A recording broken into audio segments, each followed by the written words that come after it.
Putin's intention in the war? Not the propaganda that's written about this. Oh, that they failed and he was going to take over Ukraine. The idea was to keep NATO, and what is NATO? It's the United States, off of Russia's border. No more, no less. When the Soviet Union ended in 1991, and an agreement was made that NATO will not move 1 inch eastward. Now, what happened after 1991, the United States decided there would be no end to eastward enlargement of NATO. And the decision was taken formally in 1994, when President Clinton signed off on NATO enlargement to the east, all the way to Ukraine and into Georgia. So the NATO enlargement, as you know, started in 1999 with Hungary, Poland, and the Czech Republic. And Russia was extremely unhappy about it, but these were countries still far from the border. So the next round of NATO enlargement came in 2004. With the 3 Baltic states, Romania, Bulgaria, Slovenia, and Slovakia. At this point, Russia was pretty damn upset.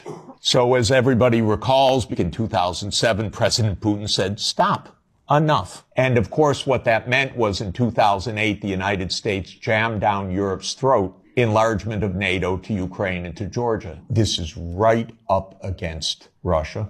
And Russia protested, because if Russia decided to have a military base on the Rio Grande or the Canadian border, not only would the United States freak out, we'd have war within about 10 minutes. And a month later, a war broke out. That gets Georgia destroyed. And starting in 2010, the U.S. put in Aegis missile systems in Poland and then in Romania. And Russia doesn't like that. In 2010, Viktor Yanukovych was elected on the platform of neutrality. Russia had no territorial interests or designs in Ukraine at all. What Russia was negotiating was a 25-year lease for Sevastopol naval base. That's it. Not for Crimea, not for the Donbass, nothing. In 2014, the U.S. worked actively to overthrow Yanukovych. Everybody knows the phone call by my Columbia University colleague, Victoria Nuland, and the U.S. Ambassador Peter Piot. Listen to it. It's fascinating. I don't think Cleach should go into the government. I don't think it's necessary. I don't think it's a good idea.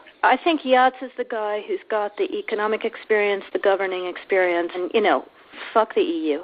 No, exactly. And I think we've got to do something to make...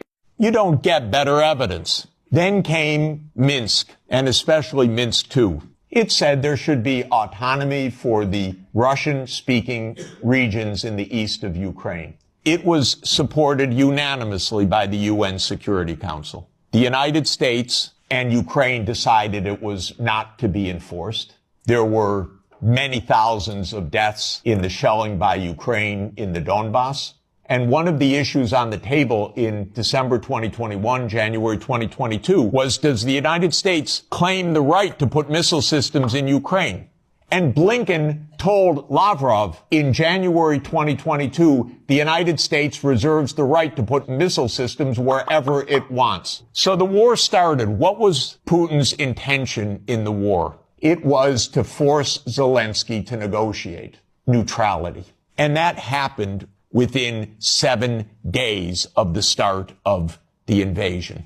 Ukraine walked away unilaterally from a near agreement. Why?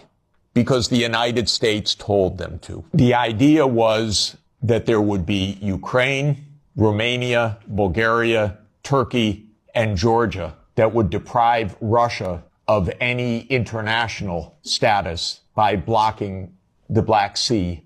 And the American senators, who are as nasty and cynical and corrupt as imaginable, say this is wonderful expenditure of our money because no Americans are dying.